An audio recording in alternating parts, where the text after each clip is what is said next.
అందరికీ వందనాలండి. ఇప్పటివరకు దేవుని మనం కలుసుకున్నాం కదా. కొద్ది నిమిషం దేవుని వాక్యాన్ని మనం నేర్చుకున్నామండి. కొరింథీయులకు రాసిన రెండవ పత్రిక 5వ అధ్యాయము 10వ వచనం చదువుకుందామండి. ఎందుకనగా తాను జరిగించిన క్రియల చొప్పున అవి మంచివైనను సరే చెడ్డవైనను సరే దేహముతో జరిగించిన వాటి ఫలమును ప్రతి వాడును పొందినట్లు మనమందరమును క్రీస్తు న్యాయపీఠము ఎదుట ప్రత్యక్షము కావలెను. చాలండి, చిన్న ప్రార్థన చేసుకున్నాం. స్తోత్రములు ప్రభా, స్తోత్రములు తండ్రి, మహాపరిశుద్ధులైన మా దేవా, మీకు వందనాలు, స్తుతులు, స్తోత్రాలు చెల్లిస్తున్నా ప్రభా. చదవబడిన వాక్యాన్ని బట్టి నీకు వందనాలు ప్రభా. ఈ వాక్య భాగంతో నాతో మాతో మీరు మాట్లాడమని అడుగుతున్నాం తండ్రి. అల్పురాన్ని నన్ను మీరు జ్ఞాపకం చేసుకుని ప్రభా, మీ మాటలు అందించమని ప్రభా. ఏ మాటల వరకు మాకు అవసరమైనవో ఆ మాటలు మాకు నాయన మీరు నాయన మాతో మీరు మాట్లాడు ప్రభా. మెరగల మనసు గ్రహించి మీ జ్ఞానం మీ బిడ్డకిచ్చి ప్రభా నాయన మీరే మాకు సహాయం చేయమని, మీరే అధ్యక్షుడు నడిపించమని యేసు పరిశుద్ధనామములో అడిగి వేడుకుంటున్నాం పరలోకమందున పరమ తండ్రి, ఆమేన్. ఇక్కడ అపోస్తలుడైన పౌలు గారు చెప్తున్నారండి, ఏమంటున్నారు? ఎందుకనగా తాను జరిగించిన క్రియల చొప్పున అవి మంచివైనను సరే చెడ్డవైనను సరే దేవునితో జరిగించిన వాటి ఫలము ప్రతి వాడును పొందును. ప్రతి వాడు పొందునట్లు మనమందరమును క్రీస్తు న్యాయపీఠము ఎదుట ప్రత్యక్షము కావలెను. ప్రతి వారు కూడా చేసే ప్రతి క్రియకు కూడా ఏం చేస్తారండి? మంచివైనా సరే చెడ్డవైనా సరే ఏం జరుగుతుందండి? ప్రతి ఒక్కరికి తీర్పు ఉంటుంది. మంచివైనా సరే చెడ్డవైనా సరే మీ దేహముతో ఏదైతే చేస్తారో, మీ దేహముతో ఏదైతే చేస్తారో అది మంచిదైనా సరే చెడ్డదైనా సరే ఏముంటుందండి? వాటి ప్రతిఫలం ప్రతి వాడు పొందును. అంతే కదండి. మంచి చేసినా చెడు చేసినా మనం ఏం పొందుకుంటాం? ప్రతిఫలం ఎప్పుడు పొందుకుంటాం? మంచి చేస్తే మంచి ప్రతిఫలం పొందుకుంటాం, చెడు చేస్తే చెడు ప్రతిఫలం పొందుకుంటాం. ఎప్పుడు పొందుకుంటాం? మనం అనుకుంటాం మన దేహంతో మన ఇష్టానుసారంగా మనం జీవించవచ్చు. ఎందుకంటే ఈ దేహము నాది. ఎవరిదండి? ఎవరికి వాళ్ళు అనుకుంటాం కదా. ఈ దేహం ఎవరిదండి? మీరే కాదా? ఎవరి దేహం వాళ్ళ దగ్గరే ఉందా? లేకపోతే మీరు వేరే వాళ్ళకి ఇచ్చొచ్చారా? లేదు కదా, ఎవరిది వాళ్ళ దగ్గరే ఉంది కదండి. ఎవరి దేహం వారిదే. మనం ఏమనుకుంటాం? మన దేహంతో మనమే చేస్తాం, మనకి నచ్చిన పనులు మనం చేసుకుంటూ ఉంటాం. వాటి ఫలము మనము పొందుకుంటాము అని చెప్పి ఇక్కడ అపోస్తలుడైన పౌలు గారు చెప్తున్నారు. మనమందరము పొందినట్లు క్రీస్తు న్యాయపీఠం ఎదుట ప్రత్యక్షము కావలేము. అంటే మనందరము కూడా ఎక్కడ ప్రత్యక్షం అవుతాము? క్రీస్తు న్యాయపీఠం ఎదుట ప్రత్యక్షమైనప్పుడు మన దేహంతో చేసిన మంచివైనా సరే చెడ్డవైనా సరే వాటి ఫలమును మనము పొందుకుంటాము. అంటే ఏ ఫలము పొందుకుంటాం? మంచి ఫలము పొందుకుంటామా చెడ్డ ఫలము పొందుకుంటామా? ఇక్కడ ఏం చెప్తున్నాడు? రెండు మాట్లాడుతున్నాడు. మంచివైనా సరే చెడ్డవైనా సరే. అంటే మనిషి శరీరంతో ఏం చేస్తాడు? మంచి పనులు చేస్తాడు, చెడ్డ పనులు చేస్తాడు. మంచి పనులు చేస్తే ఏం ఫలం పొందుకుంటాం? మంచి ఫలం పొందుకుంటాం. చెడ్డ పనులు చేస్తే చెడ్డ ఫలం పొందుకుంటాం. ఇప్పుడు మనం ఏ ఫలం పొందుకోవాలి? మంచి ఫలం పొందుకోవాలి. మంచి ఫలం పొందుకుంటే మనం ఏం చేస్తాం? మంచి పనులు చేస్తే మంచి ఫలాన్ని మనం పొందుకుంటాం. క్రీస్తు న్యాయపీఠం ఎదుట ప్రతి విశ్వాసి కూడా క్రీస్తు న్యాయపీఠం ఎదుట లెక్క అప్పగించాల్సి ఉన్నది. ప్రతి ఒక్కరు కూడా ఏం అప్పగించాలి? లెక్క అప్పగించాలి అని బైబిల్ గ్రంథం మనకి సెలవిస్తుందండి. దేనికి లెక్క అప్పగించాలి? మంచి దానికైనా అప్పగించాలి, చెడ్డ దానికైనా అప్పగించాలి. విశ్వాసులందరికీ కూడా తీర్పు ఉంటుందండి. ఏముంటుంది? విశ్వాసులందరికీ తీర్పు ఉంటుంది. మినహాయింపులు ఉండవండి. ఏముండవు? మినహాయింపులు ఉండవు.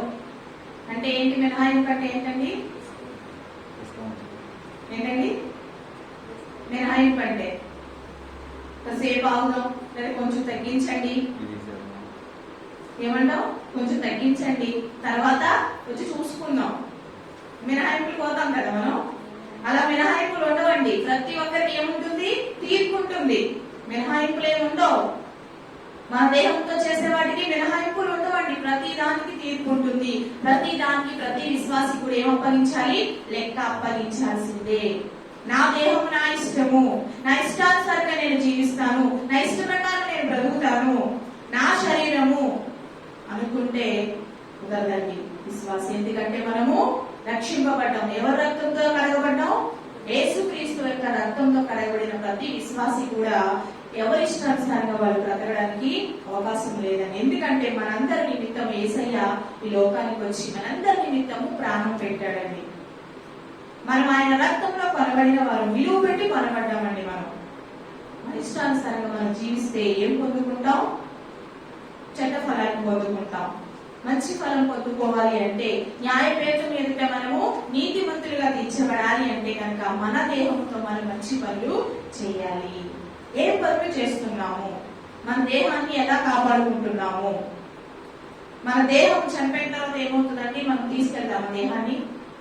ఎక్కడ పెడతారు మన దేహాన్ని? చనిపోయిన తర్వాత లోపల దాస్తారండి. మన ఇంటి దగ్గర దాని ఏం చేస్తారు? తీసుకెళ్లి మట్టిలో కప్పెట్టేస్తారు. అప్పటి వరకు మనం ఉన్నంత వరకు మన దేహానికి ఏముంటుంది? విలువ ఉంటుందండి, ఒక అర్హత ఉంటుంది. కానీ చనిపోయిన తర్వాత ఆ దేహాన్ని తీసుకెళ్లి మట్టిలో పెట్టేస్తారు. ఉంచమండి, కొన్ని రోజులు ఉంచుకోము. మన వాళ్ళే కదా అని కొన్ని రోజులు మనం దాచిపెట్టుకోమండి. ఎందుకంటే దాచిపెట్టుకుంటే ఏమొస్తుంది? స్మెల్ వచ్చేస్తుంది కదా. ఎవరు దాచిపెట్టుకోము. కానీ మన శరీరంతో చేసిన క్రియలు ఇలా మంచివైతే కనుక న్యాయపీఠం ఎదుట మనం ఎలా ఉంటాం? బలా నమ్మకమైన మంచి దాసులా అనిపించుకుంటాం. మంచిగా లేకపోతే ఏం చేస్తామండి? తీర్పులోకి వెళ్ళినప్పుడు ఏం చేస్తాం? మనకి మినహాయింపులు ఉండవు. అందుకే విశ్వాసి ప్రతి ఒక్కరూ ఎవరికి వారు పరీక్షించుకోవాలి. ఎవరి వారు పరీక్షించుకోవాలి. జాగ్రత్తగా నడుచుకోవాలి. మన విశ్వాసాన్ని కాపాడుకోవాలి. ఎందుకంటే మనకి ఏముంది? తీర్పు ఉంది. ఎలా కాపాడుకోవాలి? విశ్వాసి ఎలా జీవించాలి? ఏ విధంగా ఉండాలి అనే దాని గురించి మనం నేర్చుకుందామండి. రోమీయులకు రాసిన పత్రిక 14వ అధ్యాయము 12వ వచనం చదువుకుందాం. రోమీయులకు రాసిన పత్రిక 14వ అధ్యాయము 12వ వచనం చదువుకుందామండి. 14వ అధ్యాయం 12వ వచనం.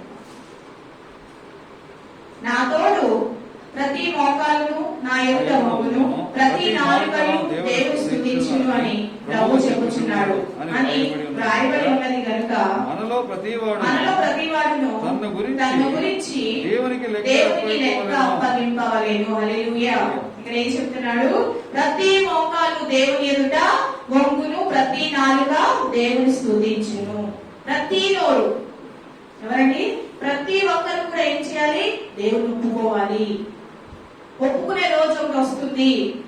ప్రతి ఒక్కరు దేవుని నామాన్ని ఏం చేయాలి? ప్రార్థన చేయాలి. ప్రతి మోకాలు దేవుని నామాన వంగాలి, దేవుని స్తుతించాలి అని ఎవరు చెప్తున్నారండి? ప్రభు చెబుతున్నాడు. మనలో ప్రతి వాడు తన గురించి దేవునికి లెక్క అప్పగింపవాలి. ఎవరి గురించి? మన పక్కోడి గురించి కాదండి. మనం ఈ లోకంలో ఏం చేస్తాం? ఎవరికి తీర్పు తీరుస్తూ ఉంటాం? మన పక్కోడికి తీర్పు తీరుస్తూ ఉంటాం. మన ఎదురోళ్ళకి తీర్పు తీరుస్తూ ఉంటాం. మనల్ని మనం తీర్పు తీర్చుకోమండి. మనం ఎలా ఉన్నామో సరి చేసుకోం, సరి చూసుకోం. మనం ఏం చేస్తూ ఉంటాం? తీర్పు తీరుస్తూ ఉంటాం. వాళ్ళు ఎలా ఉన్నారు, వీళ్ళు ఎలా ఉన్నారు, వాళ్ళు అలా చేశారు, ఇలా చేశారని ఏం చేస్తామండి? అందరి గురించి మనం మాట్లాడుకుంటాం. కానీ ఇక్కడ ఏం చెప్తున్నాడండి? ప్రతి వాడు తన గురించి, ప్రతి వాడు కూడా తన గురించి మనల్నే దేవుడు లెక్క అడుగుతాడు. ప్రతి వాడు చేసిన ప్రతి పనికి కూడా తనకు తానుగా దేవుడికి లెక్క అప్పగించుకోవాలి. మనం అక్కడికి వెళ్ళిన తర్వాత మన పక్క వాళ్ళు అలా చేశారండి, వాళ్ళు ఈ విధంగా మాట్లాడారండి, వాళ్ళు ఈ విధంగా ఉన్నారండి అని మనం మిత్రులు చెప్పకూడదండి. మనం చెప్పే అవకాశం ఉండదు. చాడీ చెప్పే అవకాశం ఉండదండి. ఎవరి గురించి లెక్క అప్పగించాలి? మన గురించి మాత్రమే మనం లెక్క అప్పగించాలి. మన దేహంతో మనం ఏదైతే చేస్తామో, మంచి పని చేస్తామో, చెడ్డ పని చేస్తామో, ఏది చేసినా గానీ దేవుని న్యాయ పీఠం ఎదుట ప్రతి విశ్వాసి కూడా లెక్క అప్పగించాల్సిన అవసరము ఎంతైనా ఉందని బైబిల్ గ్రంథం చెప్తుందండి. ప్రతి నాలుక, ప్రతి మోకాలు దేవుని సన్నిధిలో ఉండాలి, దేవుని స్తుతించాలి. ఎవరైతే దేవుని స్తుతిస్తున్నారో, ఎవరైతే తను ఒప్పుకుంటున్నారో ప్రతి ఒక్కరు కూడా దేవునికి లెక్క అప్పగించాల్సి ఉంటుంది. అందుకే మనం ఎలా ఉండాలి? జాగ్రత్తగా ఉండాలి. ఎదుటి వాళ్ళకి మనం తీర్పు తీర్చొద్దండి. తీర్పు తీర్చొద్దని బైబిల్ గ్రంథం తెలియజేస్తుంది. తనకు తానుగా తీర్పు తీర్చే రోజు వస్తుంది. మనగా తీర్పు అప్పగించే రోజు వస్తుంది. అది మనం దేవుడికి తీస్తూ న్యాయపీఠం ఎదుట నిలబడినప్పుడు మనం ఎలా ఉంటున్నాం, ఏ విధంగా ఉంటున్నాం అన్నది మనం పరీక్ష చేసుకోవాలండి. ఎవరికి వారిగా పరీక్ష చేసుకోవాలి. ఒకరినొకరు మనం తీర్పు తీర్చడానికి మనకు అర్హత కొరత లేదని ఎవరికి వారికి ఏం చేయాలి? దేవునికి లెక్క అప్పగించాలి. లెక్క అప్పగించకపోతే ఏముందండి? లెక్క అప్పగించాలా లేదా? మన శరీరంతో ఏదైతే చేస్తామో లెక్క అప్పగించాలి. ఒకవేళ మనం ఎక్కడైనా ఈ లోకంలో పని చేస్తాం కదండి, యజమానికి లెక్క అప్పగించాలా వద్దా? పని చేసేటప్పుడు ఒక పని అప్పగిస్తారు మనకి. సాయంత్రం వెళ్ళిన తర్వాత మనం ఏం చేస్తాం? చక్కగా ఆ పని అంతా నిర్వర్తించారని చెప్పి మనం ఏం చేస్తాం? లెక్క అప్పగిస్తూ ఉంటాం, చెప్తా ఉంటాం, ఇలా చేశానయ్యా, ఈ రోజు ఇలా జరిగింది అని చెప్పి మొత్తం అంతా ఏం చేస్తాం? యజమానుడికి లెక్క అప్పగిస్తాం. ఏ రోజు ఆ రోజు అప్పగించాలి. అప్పగించకపోతే యజమానుడు కోపడతాడు. కోపడతాడా లేదండి? కోపడతాడు, తప్పనిసరిగా కోపడతాడు. మనం లెక్క అప్పగించాలి. ఒకవేళ ఏదైనా తేడా వస్తే ఏం చేస్తారండి? సరేనమ్మా, సరేలే, 100 రూపాయలు తేడా వచ్చింది, పర్వాలేదులే అంటారండి? 100 రూపాయలే కదా తేడా వచ్చింది అంటారండి? అన్నారు కదా. 100 రూపాయలు 100 రూపాయలు తేడా వచ్చినా ఎవరు బాధ్యులు? మనమే బాధ్యులు. ఎవరైతే లెక్క అప్పగిస్తున్నారో వారే బాధ్యులు. కానీ దేవుని న్యాయపీఠం ఎంత అవకాశం ఇస్తున్నాడో దేవుడు అని మనకి ఎంత అవకాశం ఇస్తున్నాడు?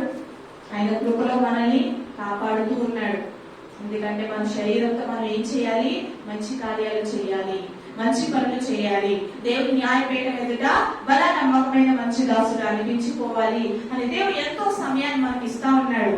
కానీ మనం ఏం చేస్తున్నాం? ఇంకా సమయం ఉంది కాదు, ఇంకా సమయం ఉందని చెప్పి వాయిదా వేసుకుంటూ వెళ్తున్నామండి. సమయం లేదండి. ఏ క్షణమో ఏ క్షణమో ఎవరికి తెలియదు. సమయం లేదు, త్వరపడాలి, జాగ్రత్త పడాలి. లేదంటే అక్కడ ఏం చేయాలి? మనం తలదించుకోవాలి. తలదించుకోవడం వల్ల దేవుడు జాలి పడతాడండి? జాలి పడడు. శిక్ష అనుభవించాల్సిందే ప్రతి ఒక్కరు. ఈ లోకంలో చేసిన తప్పులకి మనం శిక్ష పడవలసిన అవసరం ఉందండి. ప్రతి ఒక్కరు శిక్షింపబడతాం. ఆ శిక్ష నుంచి తప్పింపబడాలంటే ఏం చేయాలి? మన దేహంతో మనం మంచి కార్యాలు చేయాలి, మంచి పనులు చేయాలి. దేవుని స్తుతిస్తున్న ప్రతి ఒక్కరు, ఎవరైతే ఆయన రక్తంలో కడగబడ్డామో ప్రతి ఒక్కరు కూడా క్రీస్తు న్యాయపీఠం ఎదుట నిలబడాల్సి ఉందని మర్చిపోకూడదండి. మర్చిపోకుండా ఏం చేయాలి? మనందరం దేవుని సన్నిధిలో ఎలా ఉండాలండి? మంచి పనులు చేసేవారిగా ఉండాలి. అలాగే ప్రసంగి గ్రంథము 12వ అధ్యాయము 14వ వచనం కూడా చదువుకుందాం. ప్రసంగి గ్రంథము 12వ అధ్యాయం 14వ వచనం కూడా చదువుకుందామండి. 12-14. ఘోరమైన ప్రతి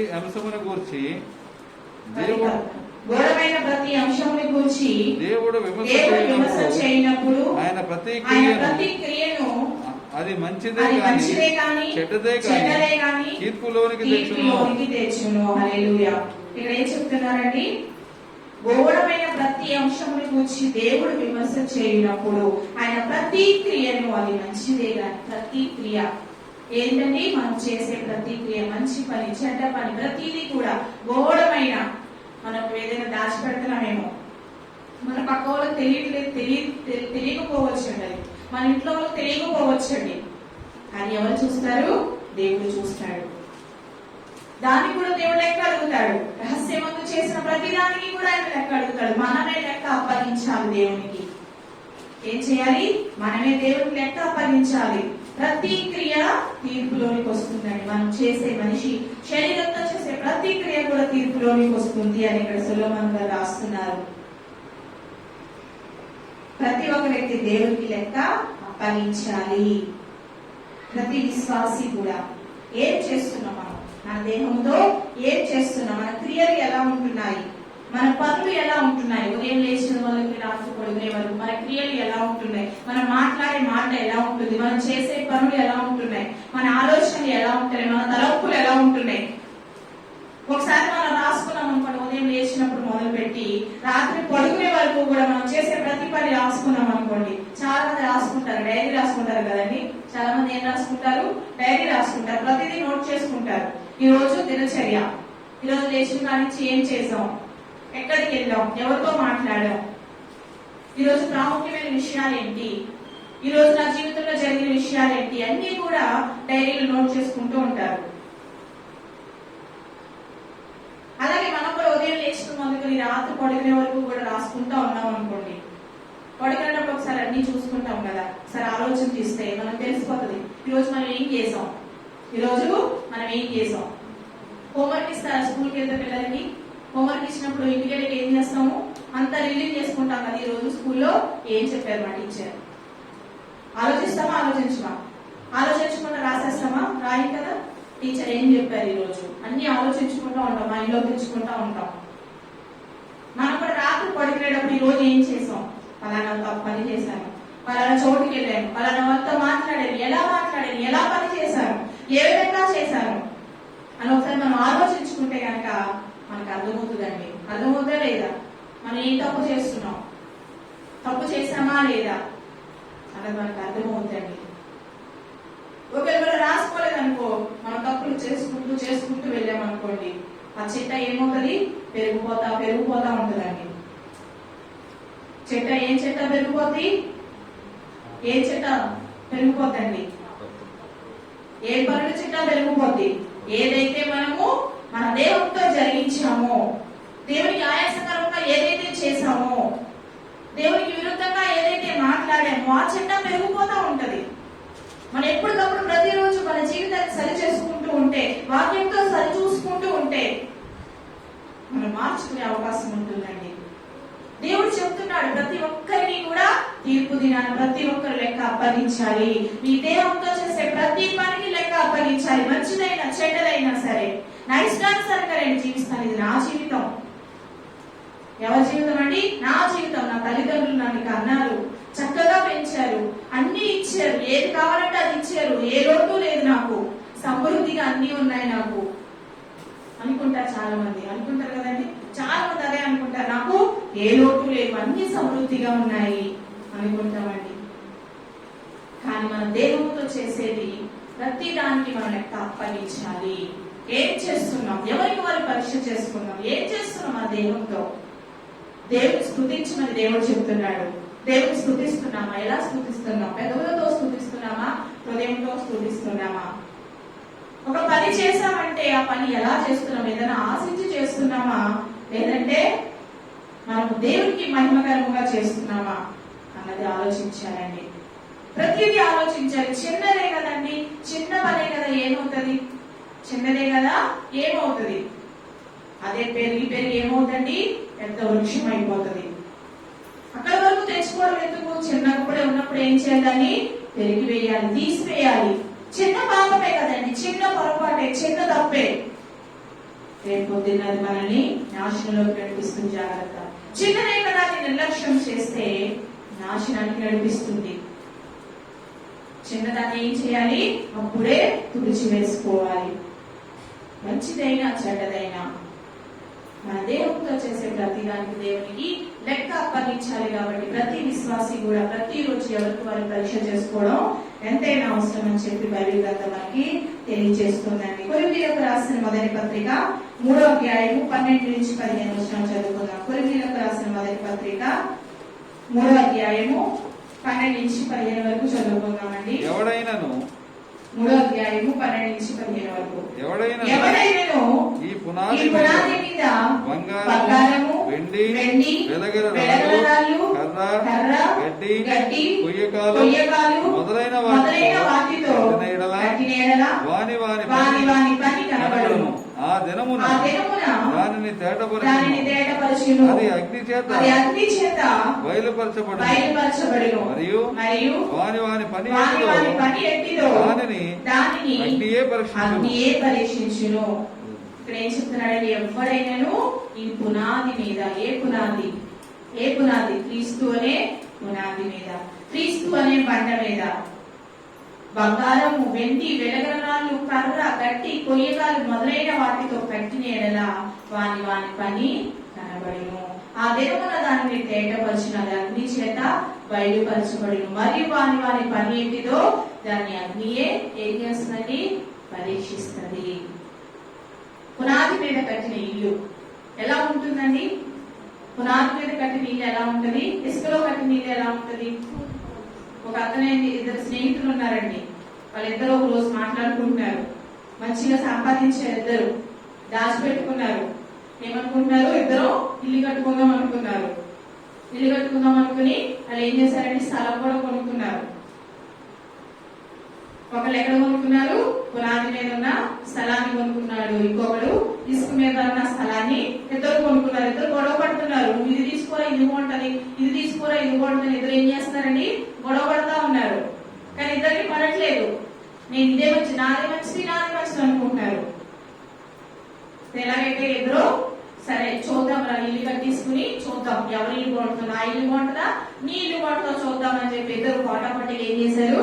ఈ స్థలం కొనేసుకున్నారు, ఇల్లు కట్టేసుకున్నారండి. ఒకరు దేని మీద కట్టుకున్నారు? పునాది మీద కట్టుకున్నారు. ఇంకొకటి దేని మీద కట్టుకున్నాడు? ఇసుక మీద కట్టుకున్నాడు. ఇసుక మీద కట్టుకున్నాడు చాలా చక్కగా కట్టుకున్నాడండి. ఇసుక మీద ఇల్లు చాలా అందంగా కట్టుకోవచ్చు. తెలుసా మీకు? ఇసుకతో చిన్నప్పుడు మీరు ఇల్లు కట్టుకునేవారు ఎప్పుడైనా? ఇసుకలో కట్టుకునేవారు ఇల్లు ఎంత బాగుండేదో కదా. చాలా బాగా కట్టుకున్నాడండి ఇల్లు, మంచి కట్టుకున్నాడు. చాలా పెద్ద ఇల్లు కట్టుకున్నాడు. అంటే చాలా స్థలం ఉంటుంది కదా, చాలా పెద్ద ఇల్లు కట్టుకున్నాడు, అందంగా కట్టుకున్నాడు. కలర్స్ అన్ని ఇష్టమైన కలర్స్ అన్ని పెయింటింగ్స్ వేసుకున్నాడు, చక్కగా కట్టుకున్నాడు. ఎంత బాగా కట్టుకున్నాడు అంటే అసలు చాలా బాగా కట్టుకున్నాడు అనమాట. పాపం పునాది మీద స్థలం కొనుక్కున్నాడు కదా, పునాది మీద మరి రాయి ఉంటుంది కదా, ఏం చేయాలి? త్వరగా కట్టేస్తాము పునాది మీద ఇల్లు కట్టలేము కదా, ఏం చేయాలి? చక్కగా అదంతా చెక్కాలి, అదంతా కూడా ఏం చేయాలి? చాలా కష్టపడాలి. పునాది మీద ఇల్లు కట్టాలంటే చాలా కష్టపడ్డాడు, ఇల్లు కట్టాడండి. కానీ చాలా చిన్న ఇల్లు కట్టుకున్నాడు. అదంతా మరి బాగు చేసి అదంతా ఏం చేశాడు? చెక్కి కూడా పునాది మీద చక్కగా ఇల్లు కట్టుకున్నాడు. ఇద్దరు సంతోషంగా ఉంటున్నారు. ఇప్పుడు ఏమనుకుంటున్నాడు? ఇసుకలో కట్టినాడు అనుకుంటున్నాడు, నేను ఎంత బాగా ఇల్లు కట్టాను. చూసే వెళ్ళే వాళ్ళందరూ కూడా ఏమనుకుంటున్నారు? ఇతని ఇల్లు చాలా బాగుంది, ఎంత బాగా కట్టుకున్నాడో.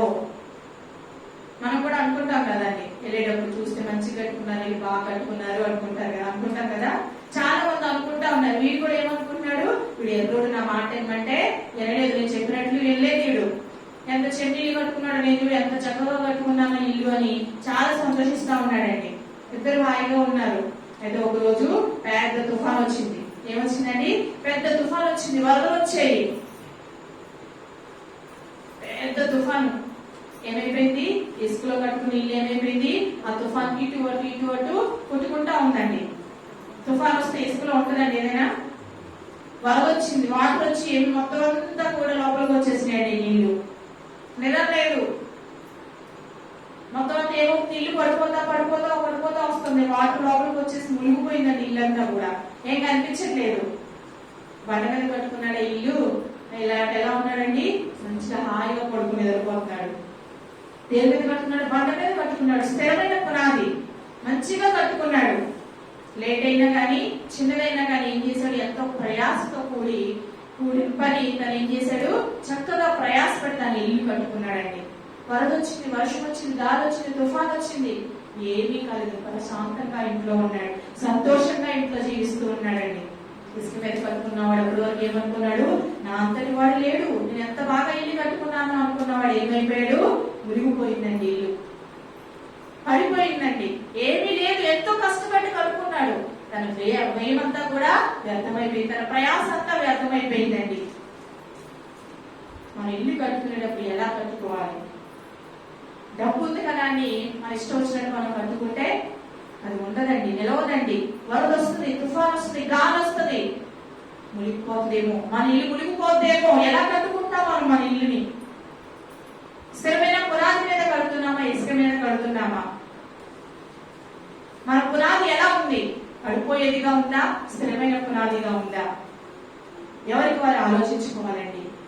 పునాది మీద కనుక మన ఇల్లు కట్టుకుంటే, విశ్వాసం అనే పునాది మనలో ఉంటే కనుక, స్థిరమైన విశ్వాసం మనలో ఉంటే కనుక, ఎంత శ్రమ వచ్చినా, ఇరుకొచ్చినా, ఇబ్బంది వచ్చినా ఎవ్వరు మనల్ని ఏమీ చేయలేరండి. వరద వచ్చినా ఎవరు మనల్ని ఏం చేయలేరు, మనం కొట్టుకుని పోలేము. మన విశ్వాసం అలాగే ఉంటుంది. ఒకవేళ విశ్వాసం లేకుండా విశ్వాసంగా ఉంటే కనుక ఎవరో ఒకళ్ళు వస్తారండి, ఏదో చెప్తా ఉంటారు. ఏం చేస్తూ ఉంటాం? ఇటు అటు కూడా వెళ్ళిపోతా ఉంటాం. ఎవరేం చెప్తాడు? వీళ్ళు వచ్చేదో చెప్తే ఇటు వెళ్ళిపోతాం, వాళ్ళు వచ్చేదో చెప్తే అటు వెళ్ళిపోతాం. అది చేయకూడదు, ఇది చేస్తే మంచిది, ఇలా ఉంటే ఇంకా మంచిది అని చెప్తే ఏం చేస్తామండి? ఆ పనులు చేస్తూ ఉంటాం. ఎవరేం చెప్తే అది చేస్తూ ఉంటాం. మన ఇల్లు పునాది మీద కట్టుకోవాలి. స్థిరమైన పునాది మీద కనుక మన విశ్వాసం నిలబడి ఉంటే కనుక, మన ఆత్మీయ జీవితం కనుక కట్టుకుని ఉంటే కనుక మనం నిలబడగలుగుతామండి. ఒకవేళ మన స్థిరమైన విశ్వాసం మనలో లేకపోతే పడిపోతాం, ఎప్పుడైనా పడిపోతాం, నిలబడలేము. ఇక్కడ అదే చెప్తున్నాడు.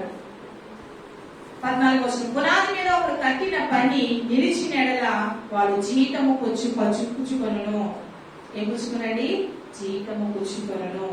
దేవుడే కట్టిన వాడు పునాది మీద కనుక ఇల్లు కట్టుకుంటే, పునాది మీద కనుక మీరు నిలిచి ఉంటే, క్రీస్తు అనే పునాది మీద కనుక మీరు నిలిచి ఉంటే మీకు ఏముంటుంది? జీతం ఉంటుందండి. మీ శరీరంతో మీ దేహంతో చేసే మంచి పనులు, మీరు మంచి పనులు చేసినప్పుడు క్రీస్తు అనే బండ మీద మీరు ఉంటే కనుక, క్రీస్తు అనే బండ మీద మీ విశ్వాసాన్ని నిలిపితే కనుక మీ దేహంతో ఏం చేస్తాం? మంచి పనులు చేస్తాం. అప్పుడు మనకి ఏముంటుంది?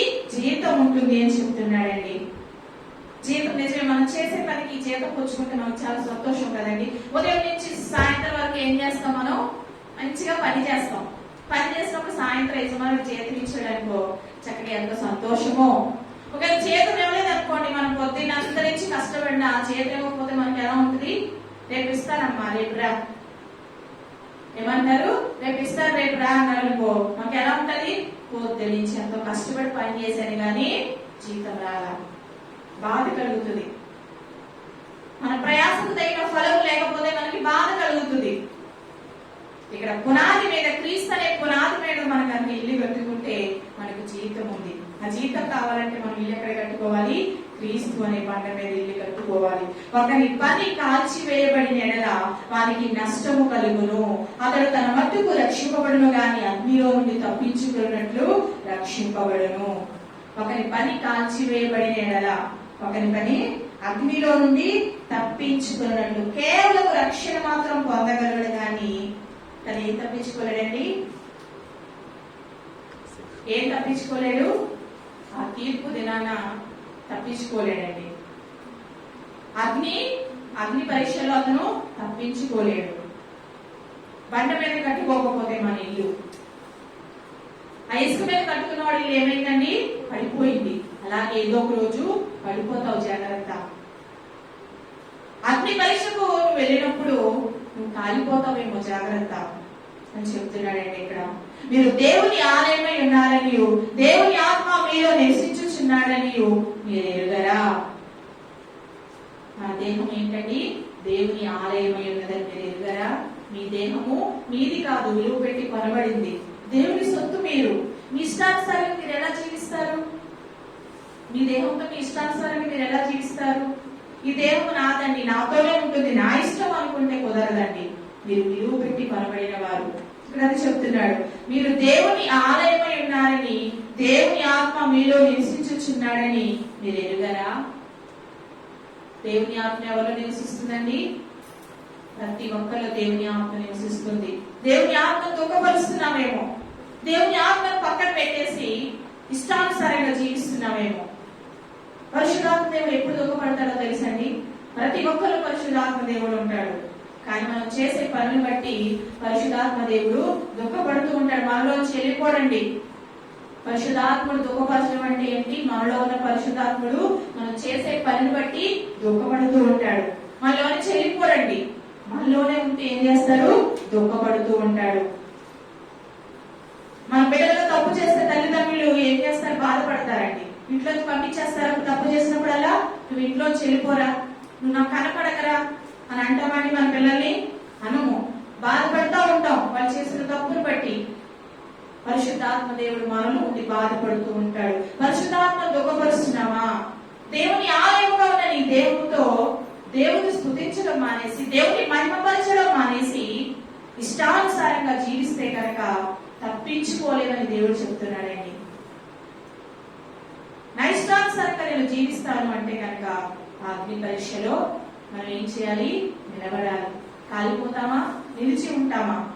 అది అంతిమ తీర్పు ఎక్కడండి?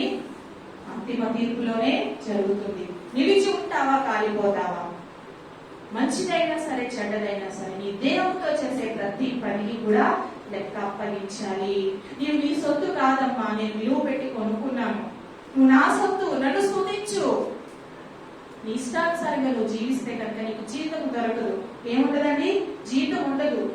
నాకు జీతం వద్దండి, జీతం వద్దండి, నా ఇష్టానుసారంగా నేను జీవిస్తానండి అనుకుంటే కనుక ప్రతి ఒక్కరూ తనకు తాను లెక్క అప్పగించాలి, శిక్ష అనుభవించాలి అని బైబిల్ గ్రంథం మనకి తెలియజేస్తూ ఉండండి. క్రీస్తు తన సంఘానికి తిరిగి వచ్చినప్పుడు ఇది జరుగుతుంది. ఎప్పుడు జరుగుతుందండి? క్రీస్తు తన సంఘానికి తిరిగి వచ్చినప్పుడు జరుగుతుంది. ఎప్పుడు వస్తాడు క్రీస్తు? మళ్ళా రాబోతూ ఉన్నారు ఆయన. మళ్ళీ ఆయన వస్తున్నప్పుడు ఏం జరుగుతుందండి? ప్రతి ఒక్కరిని కూడా ఆయన తీసుకెళ్తారు. ప్రతి ఒక్కరు కూడా న్యాయపీఠం ఎదుట ప్రతి ఒక్కరు నిలబడవలసిన అవసరం ఉంది. అందుకే జాగ్రత్త పడదాం. ఏ క్షణమో తెలియదు, ఏ జామో తెలియదు, ఏ గడియో తెలియదు, ఆయన ఎప్పుడు వస్తారో తెలియదండి. ఆయన వచ్చినప్పుడు మనం ఎలా ఉండాలి? సిద్ధంగా ఉండాలి. సిద్ధంగా లేకుండా ఆలస్యం చేసాం అనుకోండి, ఆయన రానే వస్తాడు, ఆయన ఏమో మళ్ళీ వెళ్ళిపోతాడండి. అప్పుడు మనకి జీతం ఉండదు. జీతం కావాలంటే మెలుగు కలిగి ప్రార్థన చేయాలి. మెలుగు కలిగి ప్రార్థన చేస్తే మనం ఆయన వచ్చినప్పుడు మెలుగు కలిగి ఉంటే కనుక ఆయనతో మనం ఎత్తబడతాం. ఎత్తబడినప్పుడు న్యాయపీఠం ఎదుట మన శరీరంతో మనం చేసిన ప్రతిదీ కూడా మనకు మనగా ఏం అప్పగించాలి? లెక్క అప్పగించాలి. ఈ రాత్రి కాల సమయం ఎవరికి వారు పరీక్ష చేసుకుందామండి. ఎవరికి వారిగా పరీక్ష చేసుకుందాం. ఒక విశ్వాసిగా మీ దేహంతో, మీ శరీరంతో దేవుని మహిమపరుస్తున్నారా లేదా? చేస్తున్న ప్రతి మంచి పని, చెడ్డ పనికి కూడా ఆయన తీర్పు తీరుస్తానని చెప్తున్నాడు. లెక్క అప్పగించాలని చెప్తున్నాడు.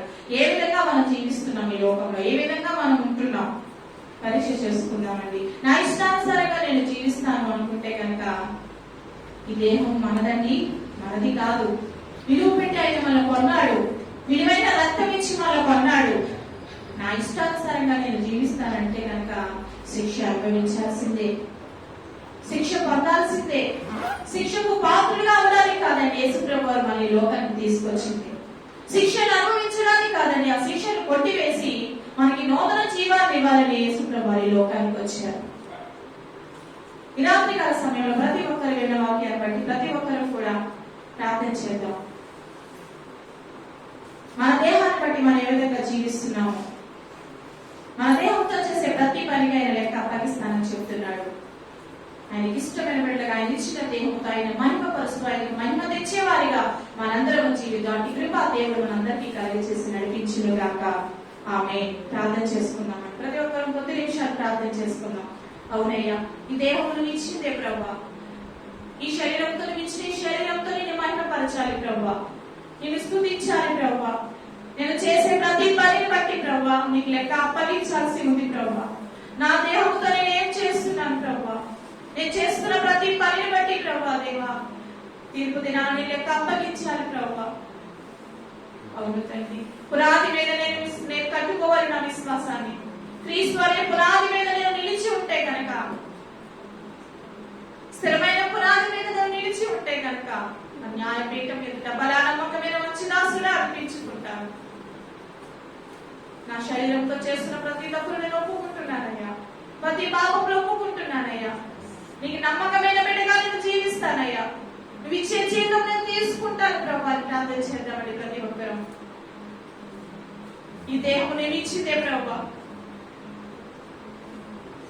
ఈ దేహంతో నేను స్తుతించే బిడ్డగా నేను చేసుకోండి ప్రభా. ఇక నుంచి నీకు ఇష్టమైన బిడ్డగా నేను జీవిస్తూ ఇతరులకు ప్రభా నేను తీర్పు తీర్చుకుంటా. నన్ను నేను ప్రభా తీర్పు తీర్చుకుంటూ ఈ లోకంలో నీకు మహిమాధకంగా నేను జీవిస్తాను ప్రభా. నీ ఎదుట నమ్మకమైన బలం వచ్చి దాసులు నడిపించుకుంటాను ప్రభా. ప్రతి ఒక్కరు ప్రార్థన చేద్దామండి. యేసయ్యా నీకు వందనాలు ప్రభా, మాతో మాట్లాడిన విధానాన్ని బట్టి నీకు వందనాలు ప్రభా.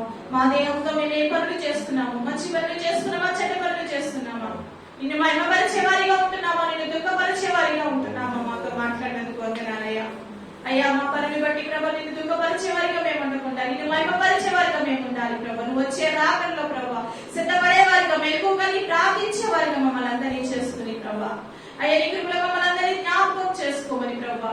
న్యాయపీఠం ఎదుట ప్రభా అయ్యా తల్లి మేము యథార్థంగా మా తల్లి ప్రభు నిలుచుండే వారిగా, అయ్యా శిక్షకు లోనవ్వకుండా ప్రభా నాయన నువ్వు ఇచ్చే జీవితం పుచ్చుకొని నీతో యుగాలు సంతోషంగా జీవించే ధన్యతను మాకు ఇవ్వండి. అటువంటి కృపలో మేమందరం ఉండటకు ప్రభు మనందరినీ సిద్ధపరిచి సహాయం చేసి తోడేయటమని యేసు అతి పరిశుద్ధ నామమున అడిగి వేడుకుంటున్నాం పరలోకమందున్న పరమ తండ్రి. ఆమేన్. ఆమేన్. ఆమేన్. అందరికీ వందనాలండి.